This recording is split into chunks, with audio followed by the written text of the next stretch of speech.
We have 2 of them. For sure. We have 2. Ken is the master of holding forward. Lima a little bit more reserved at times. He likes to hold forward until he gets hit a lot, and then he's like, okay, I'll sit back. I think Bayo can kind of play both ways. I feel like Ken is, as a character, just in how he's designed, really wants to kind of push the advantage a lot. Because his shield pressure is ridiculous, and he has like such like polarizing moves that can just kill you so early like that. Anyway, so N hit Lima. That was like 3 mix-ups. 3 mix-ups off of Ken pressure. They're like almost true 50-50s. And So he just killed Lima. what killed him, what actually like doomed his fate was the DIN right before the F smash, because since he DI'd in, the F smash was able to connect. Yeah. I know you can probably SDI proximity hard jab so that crescent kick doesn't set it up. Yeah. It's hard. Yeah, in playing with him, I figured out that like getting around those moves is really tricky because he can always just kind of mix it up with something else. Yeah. But when Ken's on your shield, that character's a monster. Like He has so much data. for sure. So much frame data. You know, the frame 2 down tilt, really being able to make it kind of, honestly, a living nightmare for most characters if you're just on your shield and you don't have an option. Of course, Bayo does have the Witch Twist, but when he's ducking down, I'm not sure if it actually will hit him, because he does duck down to down tilt. Oh. What just happened? Maybe Lima's controller? Lima just reset his controller, I guess?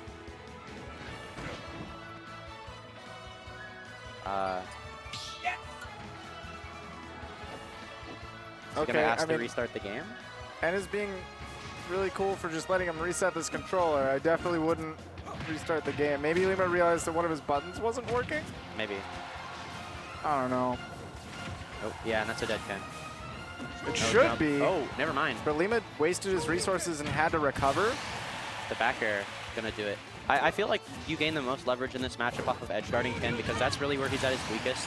But yeah, pressing buttons on his shield or jumping over him or, you know, being in disadvantage against him, you're going to eat a shorty and you're going to die. Super early percents. Okay, Ken just kind of has to hold this. Fades in. Great high recovery, but that's going to be chased. Amazing that Lima didn't get anything off that afterburner kick. Yeah. Wow, I had no lag. Being able to get around, like, Ken's options. Ooh, it's tricky. Still able to get back, though. And yeah, but I was getting ledge trapped. Like, normally Bayo gets away from that for free, but Ken has buttons. Oh. That's a good conversion. Unfortunately, not going to get the kill, though. Bayo can just hold those A-button moves to beat focus. Oh, Up tilt back air is a real thing, but unfortunately for Lima, not going to kill just yet. He didn't have a jump. He jumped out of down there, yeah. He tried to jump out of those bullets. And, you know, this is honestly like one really good Bayo combo away from being even. Oh, yeah. Ken, I feel like, will kill way earlier unless Bayo gets like a super cool conversion. But Bayo does like 50% off a hit. For sure, like it's even now. Like after that one sequence, it's already even, if not in Lima's favor. Yeah. Now, the thing is, if Lima's not careful, you could actually convert it to death. Is he dead at 60? Oh. No, I was going to say, up tilt short, you should not do it yet. He needs like a conversion. Oh, up air. Ooh. Anyway, it. He needed a conversion into like hard jab to get 20 extra damage or like a nair string or something, but he was close. Now, up tilt short, you might do it. Back air will definitely do it. Yeah, that move is super strong. Yeah, so Ken is a character, like his shield pressure and his advantage shade is so amazing that I feel like if you're not very familiar with like what you can do about that, it can be very difficult to get around his options. Especially because it's not just that he has like one good shield pressure option, he has like mix-ups. Like he can set up roundhouse on your shield and that's scary to deal with. He has so many moves where it can have a second hit but doesn't have to. He has moves that have very low ending lag or you're not sure if it's going to end because you need to go for like light Tatsu or medium Tatsu and he might cross up with a Tatsu. And then he can just start mashing down tilt again. Sure. A lot of characters kind of have to hold that. And I feel like Bayo also kind of likes to play in the air, and that Shoryu is just like such a monster at catching you. If you are hit by that and you DI wrong or you're holding in, you can die at like, you know, 70 to like 90, like really, really early. Look, nair string, he tried to get the forward tilt, the proximity forward tilt lock, but I think he went too early.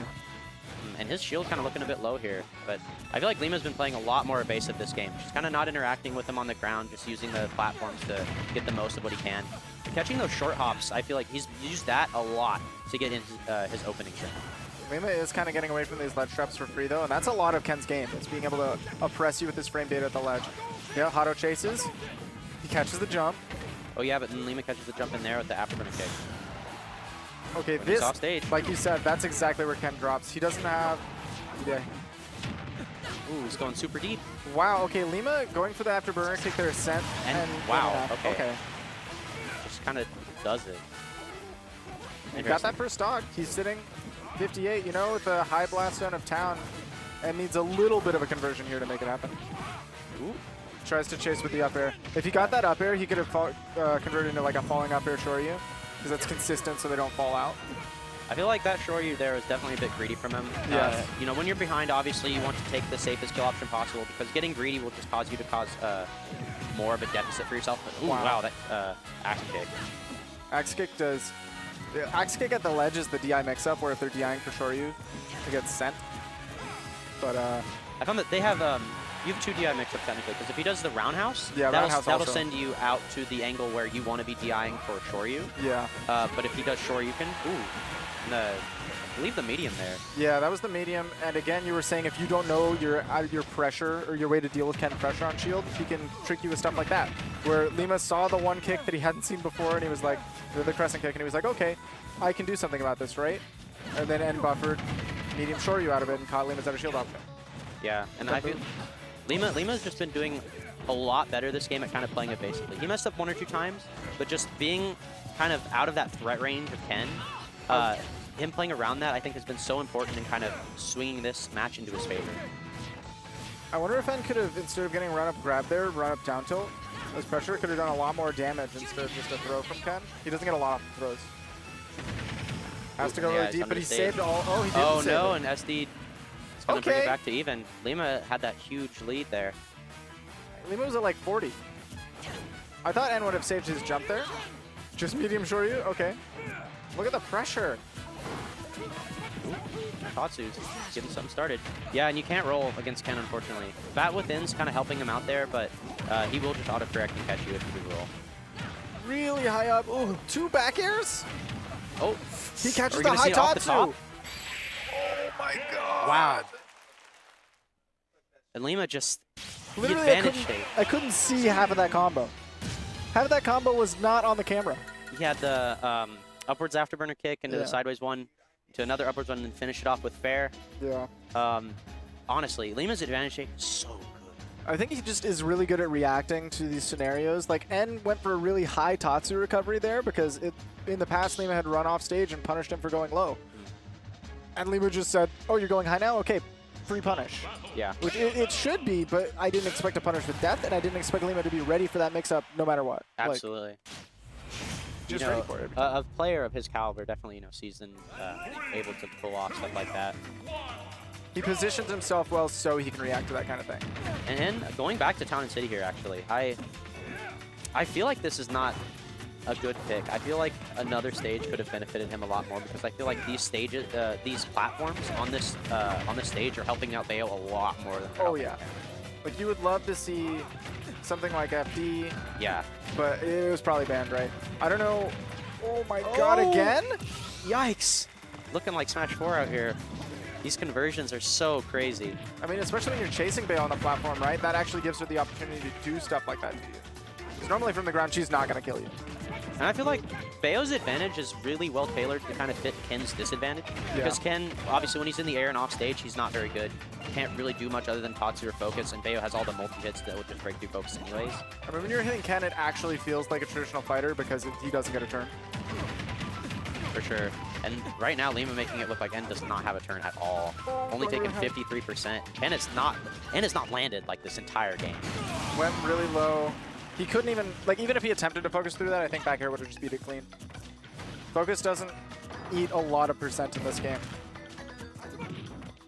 And honestly, like, even if he goes for focus, like, there's quite a lot that does cancel his drift, so it could kind of mix up his recovery as well. Right. Ooh. That's, he expected to, I guess, yeah. Oh my god. And Lima just has taken this set over, complete dominance. N was looking so strong in game 1. Like, Lima looked like he was lost.